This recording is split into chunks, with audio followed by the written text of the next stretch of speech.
Deep in the Appalachian wilderness of 1801, where mountain fog conceals secrets and isolation breeds unthinkable horrors, there stood a remote farmstead that would become the center of one of America's most disturbing family crimes. The account I'm about to share began with Delilah McKenna, a widow revered throughout her small mountain community as a devoted mother raising 5 sons alone. But what investigators discovered behind the walls of her property revealed a truth so twisted that authorities buried the case files for decades.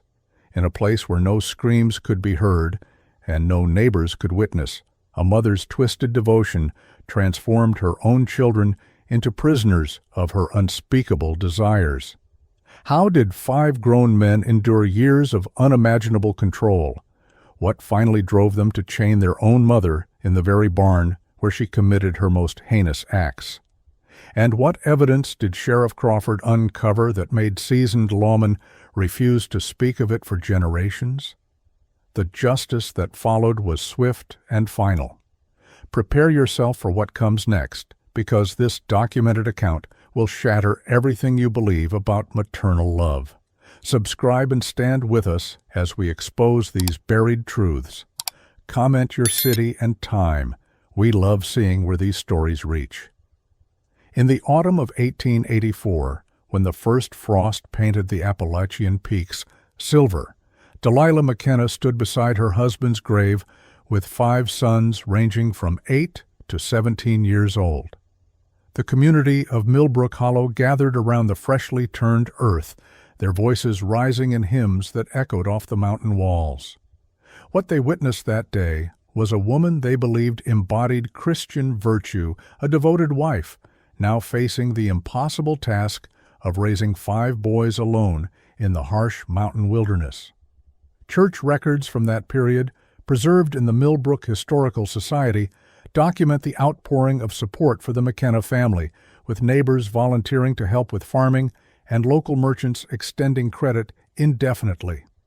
Reverend Isaiah Thompson's diary, discovered in 1943 during church renovations, reveals the first signs of what would later horrify investigators. Within weeks of her husband's burial, Delilah began visiting the Reverend's study with increasing frequency, seeking what she called biblical guidance for raising her sons. Thompson noted her particular obsession with Old Testament passages about bloodlines and the duty of sons to honor their mother above all earthly concerns. Her questions grew increasingly specific about biblical precedents for family isolation, with Delilah arguing that the outside world posed spiritual dangers to her boys that only a mother's protection could prevent. The Reverend's entries from December 1884 describe conversations that left him deeply unsettled.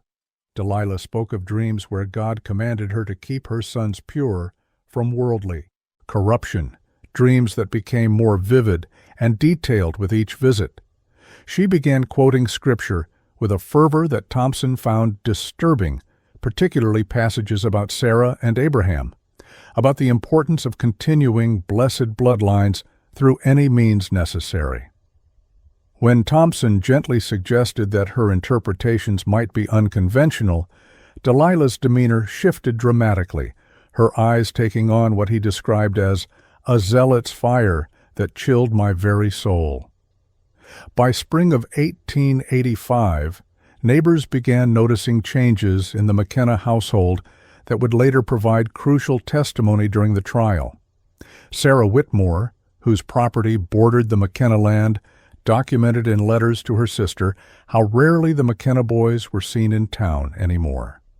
The older sons, Thomas and Jacob, who had previously helped with community barn raisings and harvest festivals, simply vanished from public life. When Sarah inquired about their absence at the church social, Delilah explained that God had revealed to her the necessity of keeping her sons separate from the spiritual contamination of other families. The town's general store records, meticulously kept by proprietor Daniel Hayes, show a disturbing pattern in the McKenna family's purchasing habits during this period.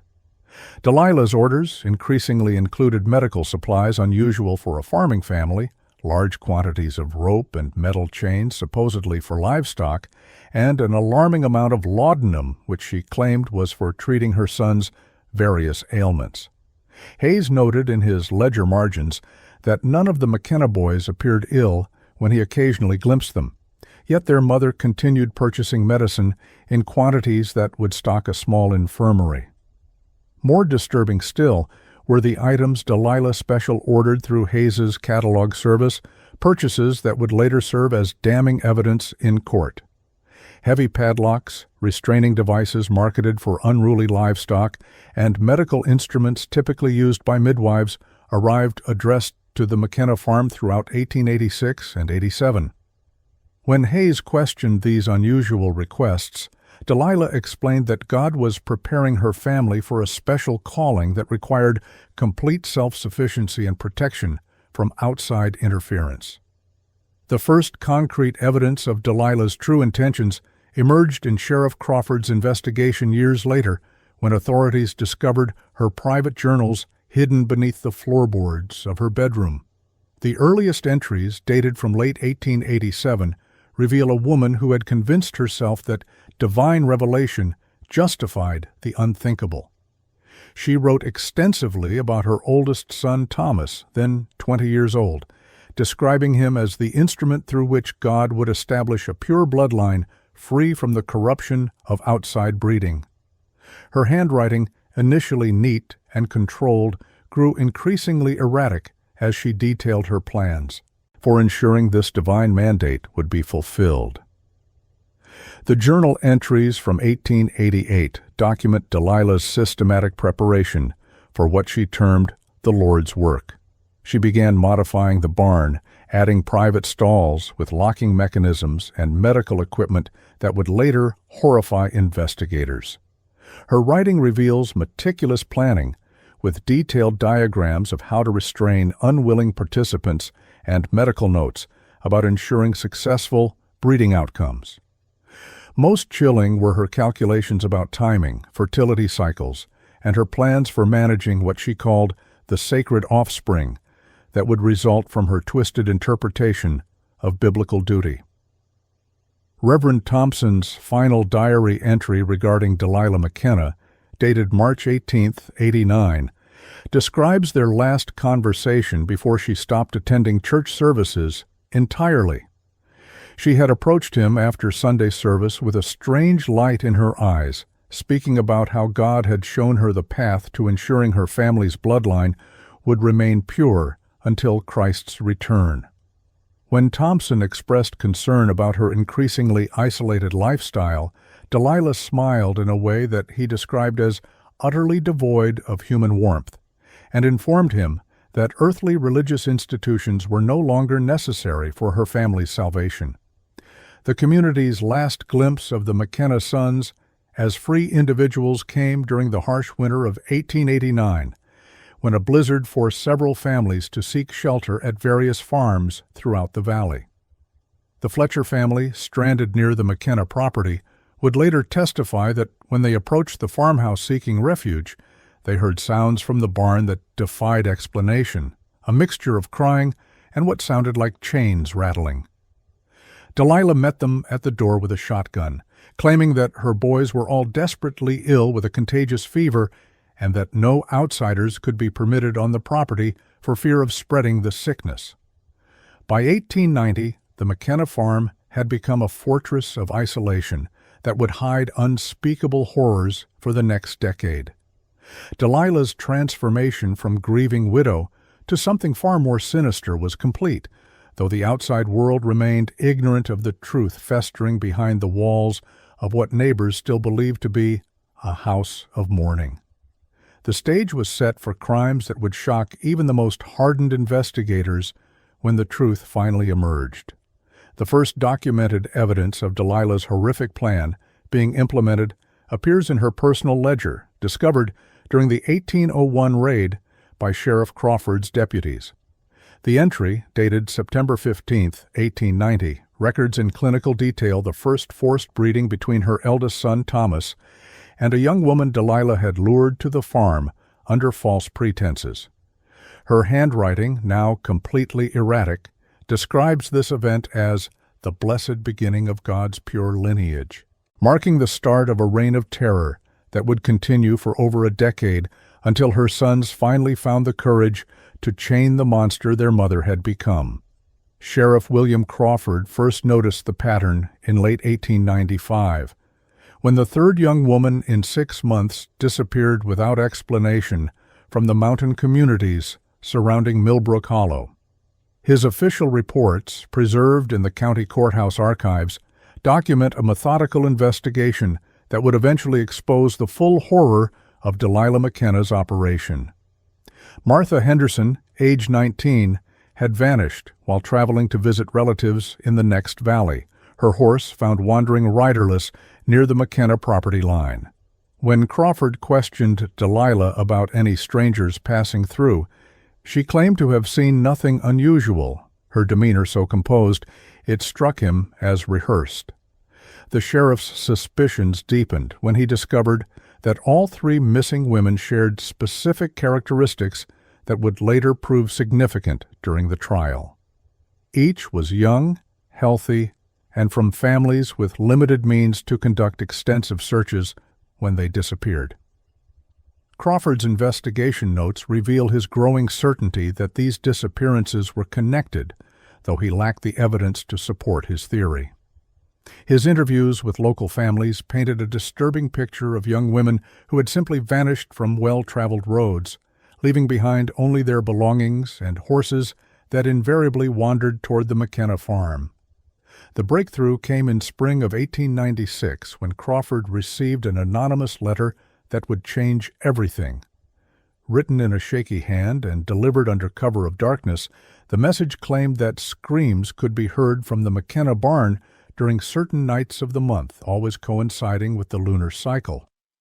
The letter writer, later identified as neighbor Samuel Briggs during the trial, described sounds that haunted his dreams, a mixture of female voices crying for help and what sounded like chains dragging across wooden floors.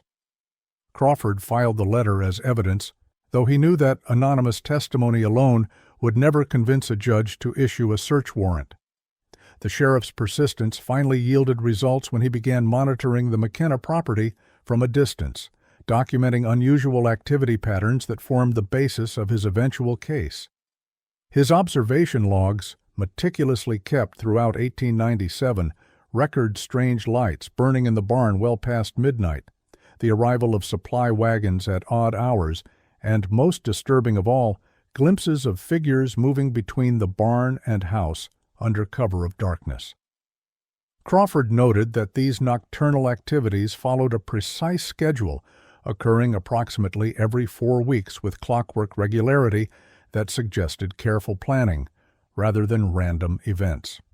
The first concrete evidence of Delilah's crimes surfaced when Crawford discovered the abandoned campsite of Rebecca Morrison, the 4th missing woman, hidden in a ravine less than a mile from the McKenna farm. Her belongings told a story of violent struggle, with torn clothing, scattered personal items, and most significantly, a torn piece of paper bearing Delilah's handwriting offering employment as a domestic servant. Crawford's report describes finding rope burns on tree branches where someone had clearly been restrained, along with disturbing stains on the ground that laboratory analysis would later confirm as human blood. Armed with this physical evidence, Crawford finally obtained a limited search warrant in autumn of 1897, though Delilah's political connections in the county seat ensured the search would be restricted to the property's perimeter buildings only. What he discovered in the barn's outer chambers provided the first glimpse into a systematic operation that defied comprehension. Hidden beneath hay bales, Crawford found detailed medical records documenting pregnancies, births, and what Delilah clinically referred to as breeding outcomes, for women identified only by initials and physical descriptions that match the missing persons reports. The records, written in Delilah's increasingly erratic handwriting, revealed a woman who viewed human beings as livestock to be managed and controlled for optimal reproductive results. Her notes included detailed fertility charts, dietary plans designed to ensure healthy pregnancies, and most chilling of all, disposal methods for what she termed failed experiments. Crawford's hands shook as he read entries describing the systematic rape of captive women by Delilah's sons, events orchestrated and documented with the cold precision of a livestock breeder managing prize cattle. More damning still were the financial records Crawford discovered alongside the breeding documentation, showing that Delilah had been selling the resulting children to childless couples throughout the region for substantial sums. Her ledger recorded transactions spanning nearly 7 years, with buyers identified by coded initials and payment amounts that suggested a thriving underground market in human trafficking. The sheriff's report notes his horror at realizing that dozens of children born from unspeakable crimes were now living with families who believed they had participated in legitimate adoptions. The discovery that would ultimately seal Delilah's fate came when Crawford found the escape tunnel, partially collapsed, but still containing evidence of the McKenna sons' desperate attempts to flee their mother's control. Hidden beneath the barn floor, the crude excavation stretched nearly 50 feet toward the property line, its walls bearing scratch marks from fingernails and fragments of chain links where the brothers had attempted to free themselves from their restraints. Crawford's crime scene notes describe finding blood on the tunnel walls and scraps of clothing that suggested multiple failed escape attempts over several years. The most damning evidence emerged when Crawford discovered Delilah's private correspondence with buyers, letters that revealed the full scope of her operation and provided the proof needed for prosecution. Her communications, hidden in a waterproof box buried near the barn, demonstrated clear premeditation and business-like efficiency in managing what she had transformed into a profitable criminal enterprise. The letters discussed delivery schedules, payment terms, and quality guarantees that treated human children as commercial products, written in language that revealed a complete absence of moral recognition regarding her crimes. The final piece of Crawford's puzzle fell into place when he intercepted a delivery wagon approaching the McKenna farm in December 1898, discovering 2 more young women bound and drugged in the cargo area. The wagon driver, when confronted, immediately confessed to his role in Delilah's operation, revealing a network of accomplices throughout the mountain region who helped identify and capture suitable victims. His sworn statement, recorded in Crawford's official files, described Delilah as the undisputed leader of an organization that had been operating with impunity for nearly a decade.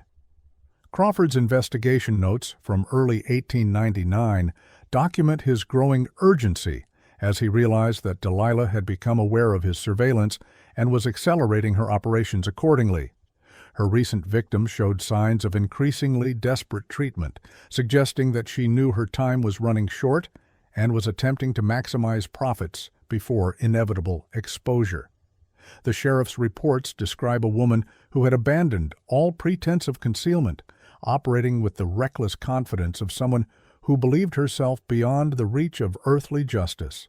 The breakthrough that would finally bring Delilah McKenna to justice came when Crawford managed to intercept one of her breeding ledgers being transported to a secure location, revealing not only the full extent of her crimes, but also the locations where evidence had been hidden throughout the property.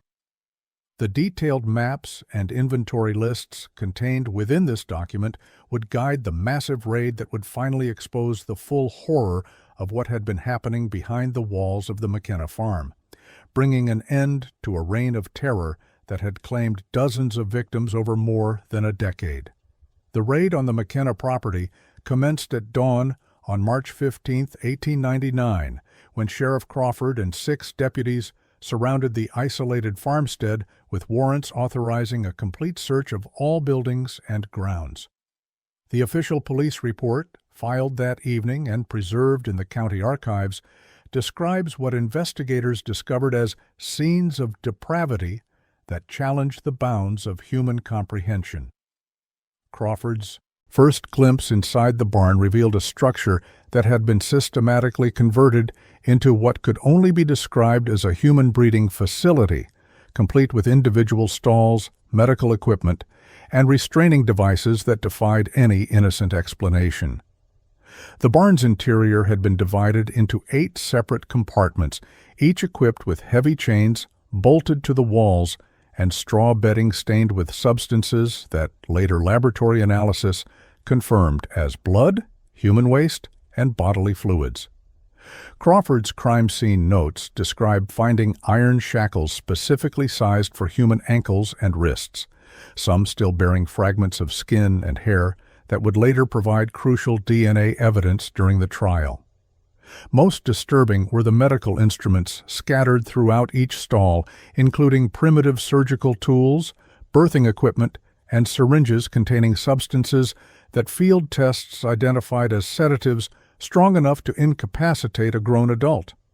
The central area of the barn contained what Delilah had referred to in her records as the examination table, a crude wooden platform surrounded by medical charts detailing female anatomy, fertility cycles, and pregnancy progression.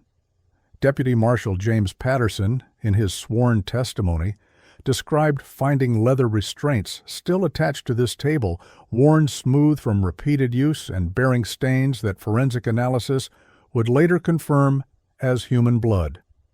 Hanging above this nightmarish apparatus were detailed breeding charts tracking the menstrual cycles, sexual encounters, and pregnancy outcomes of women identified only by numbers, creating a clinical record of systematic sexual slavery that had operated for over a decade.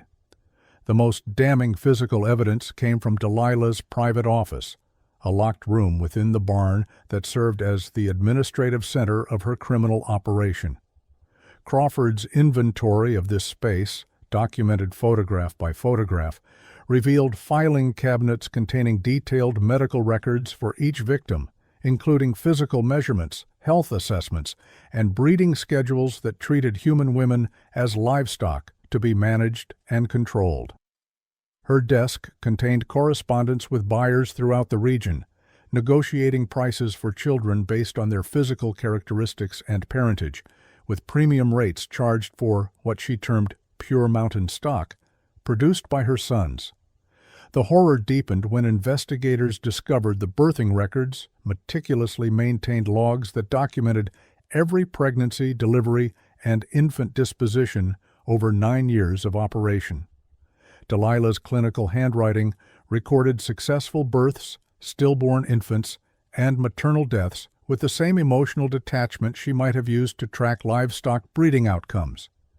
Her notes revealed that unsuccessful pregnancies were terminated through crude surgical procedures performed without anesthesia, with the remains disposed of in unmarked graves scattered throughout the property.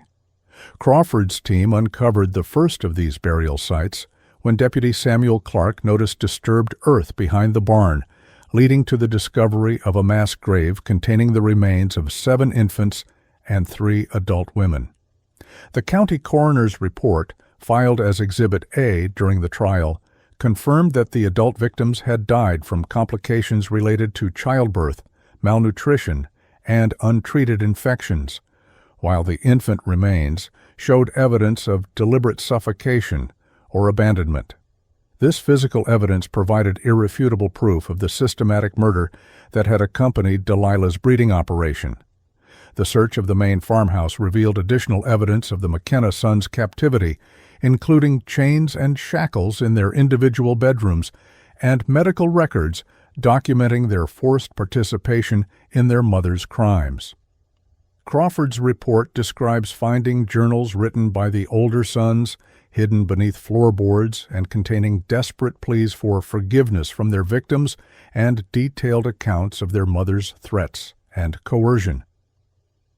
Thomas McKenna's diary, dated February 1899, describes his horror at being forced to participate in his mother's crimes and his growing determination to find a way to stop her reign of terror. The most revealing evidence of the son's suffering came from medical examinations conducted immediately after their rescue, documenting years of physical and psychological abuse that had kept them under their mother's control.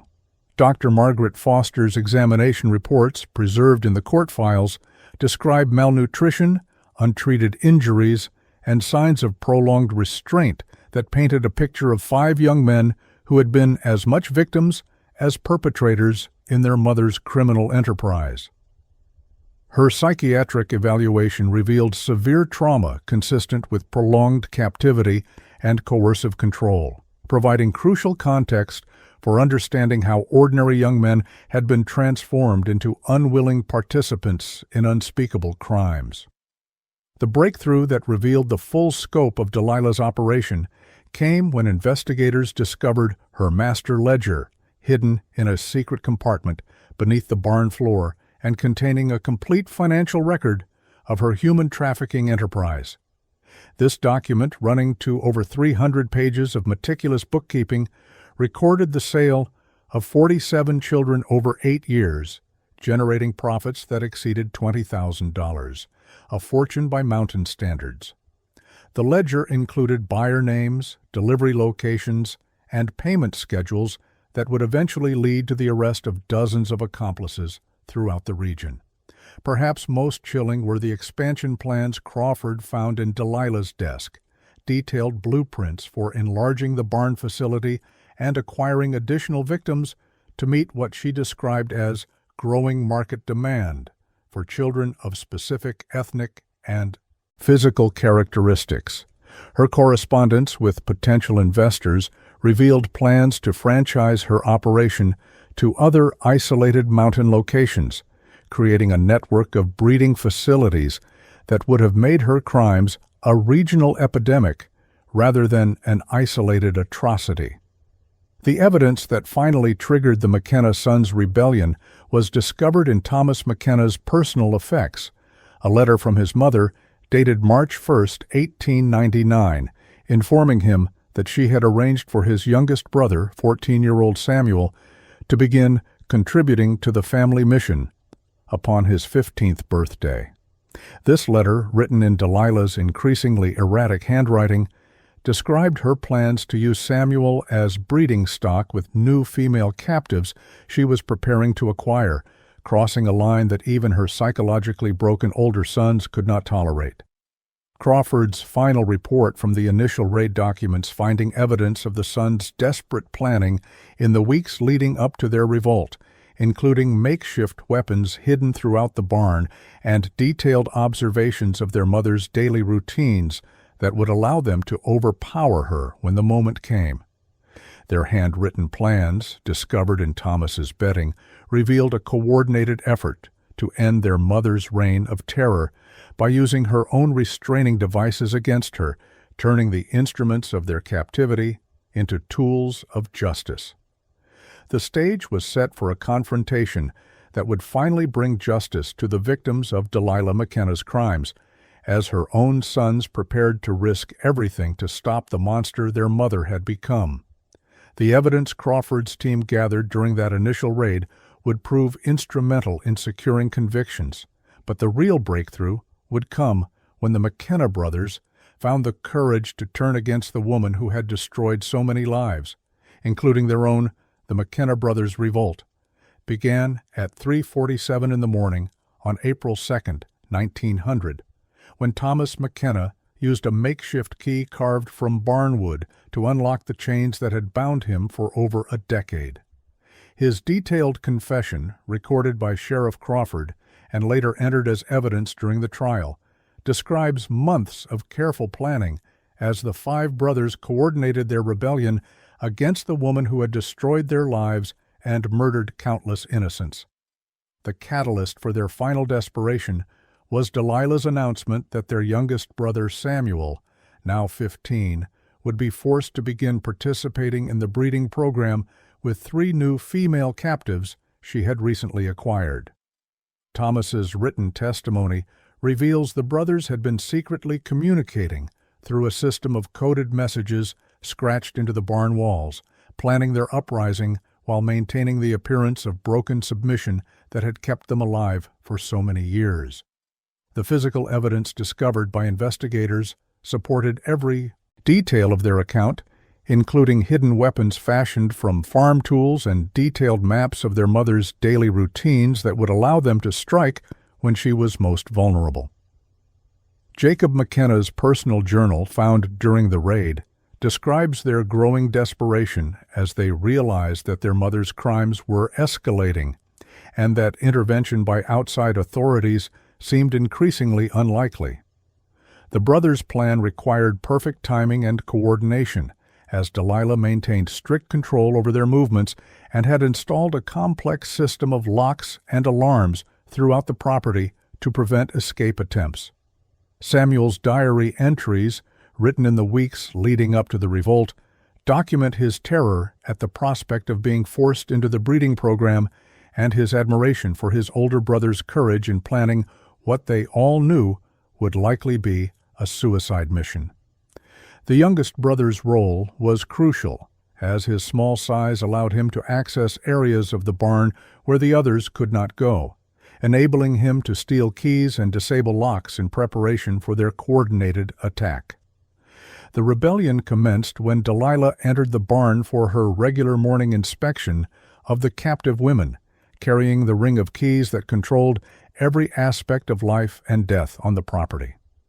Thomas McKenna's confession describes the moment of reckoning when he and his brothers simultaneously broke free from their restraints and surrounded their mother, using chains and shackles from her own torture chamber to subdue her before she could reach the loaded shotgun she always carried.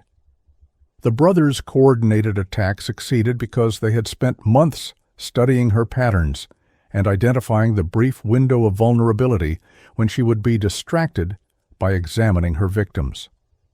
The physical evidence discovered at the scene corroborated every aspect of the brothers' testimony, including the improvised weapons they had crafted and hidden throughout the barn in preparation for their revolt.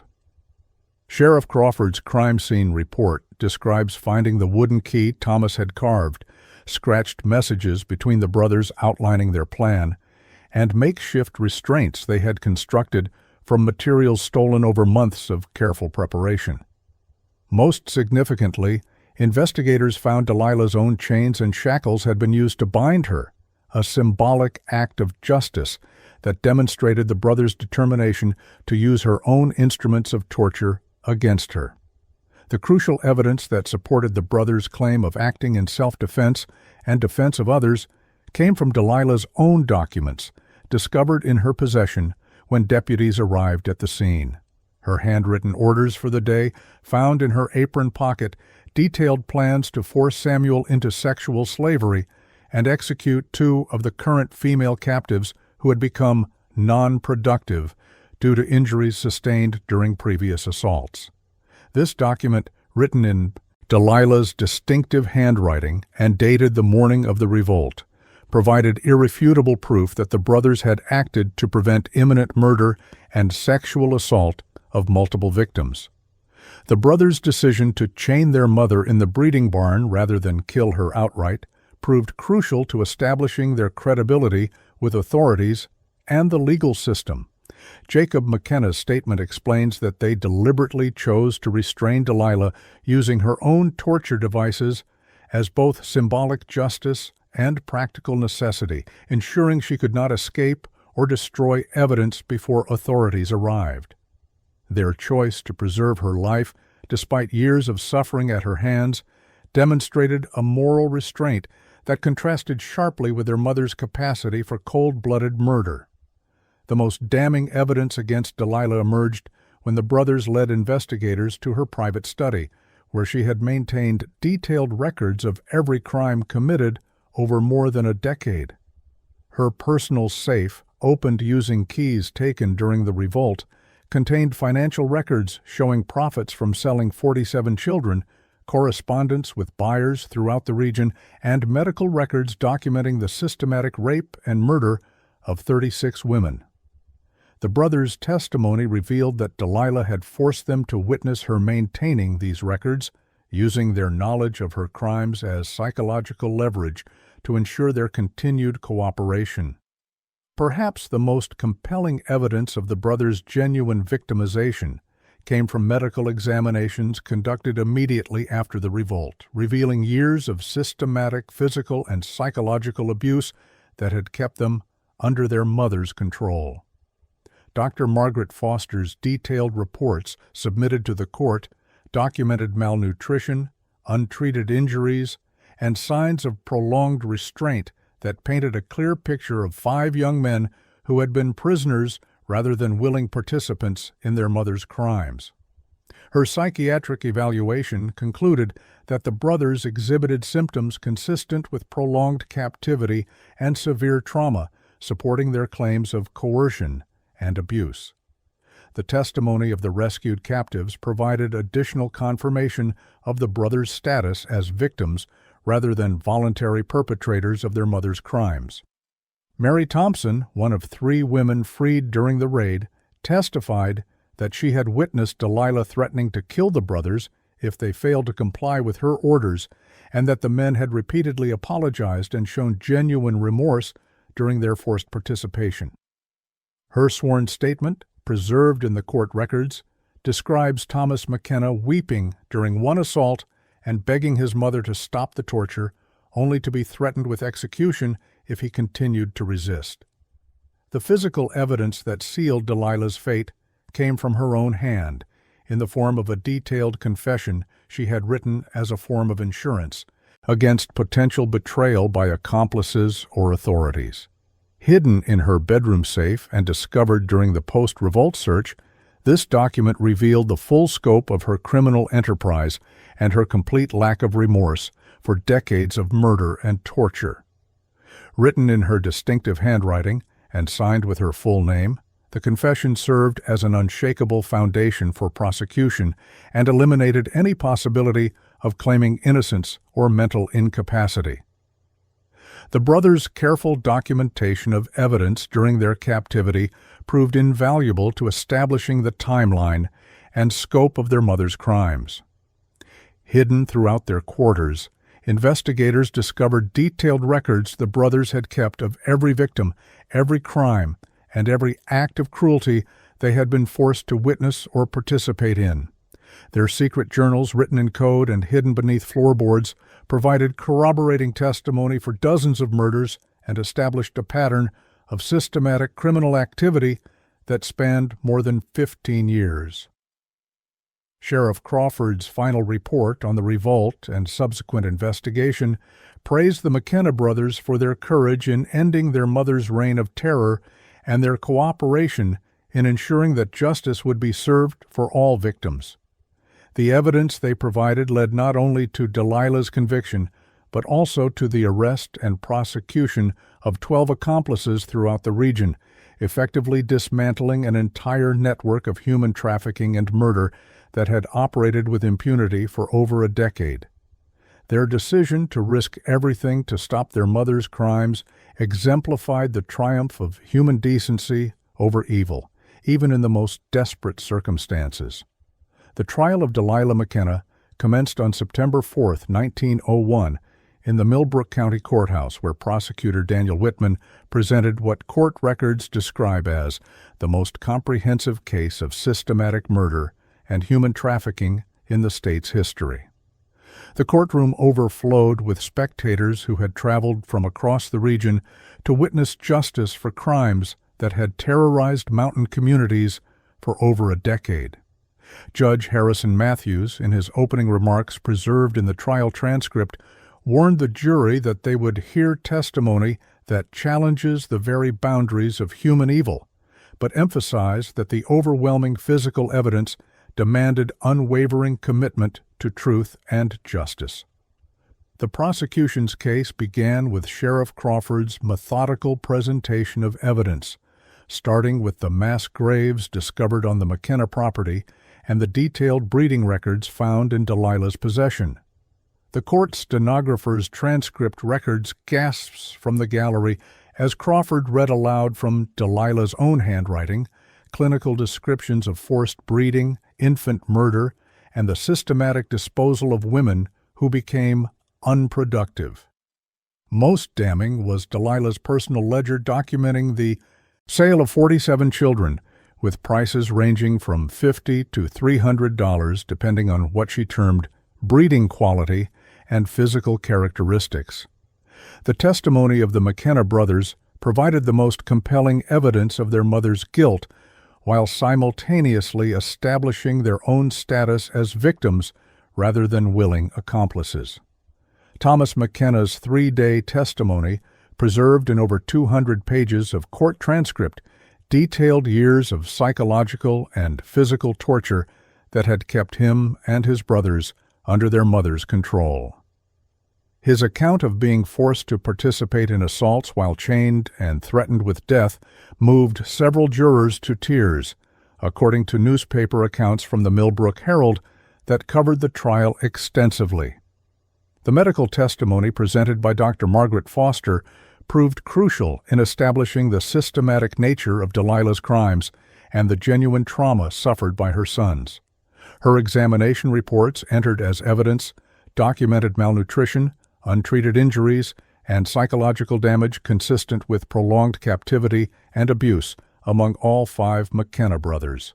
More significantly, her forensic analysis of the mass grave remains confirmed that multiple victims had died from complications related to forced childbirth, malnutrition, and deliberate violence, providing irrefutable proof of systematic murder spanning nearly 2 decades. The prosecution's most damaging evidence came from Delilah's own words, preserved in hundreds of pages of correspondence with buyers and detailed confessions she had maintained as insurance against potential betrayal by accomplices.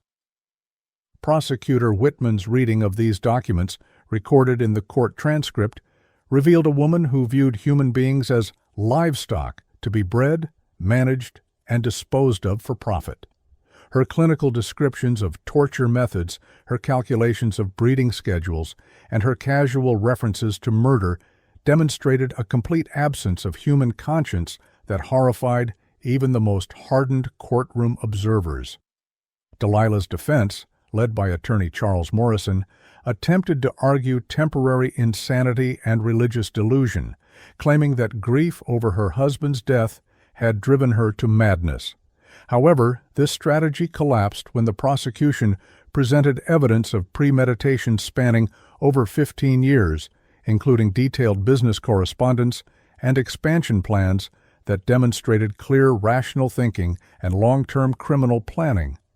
Morrison's cross-examination of witnesses, recorded in the trial transcript, failed to shake any testimony and only served to reinforce the systematic nature of his client's crimes. The most chilling moment of the trial came when Delilah herself took the stand in her own defense, delivering what court reporters described as an unrepentant speech that sealed her fate with the jury.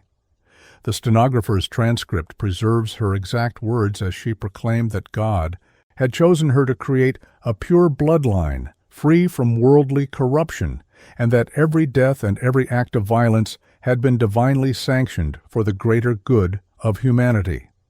Her complete lack of remorse, combined with her detailed knowledge of every crime, eliminated any possibility of jury sympathy or consideration of mental incapacity.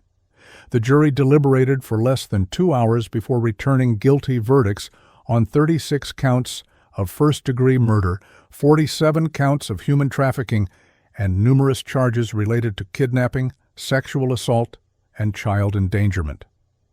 Judge Matthews, in his sentencing remarks preserved in the court record, described Delilah McKenna as a monster who perverted the sacred bond between mother and child to create suffering beyond human comprehension.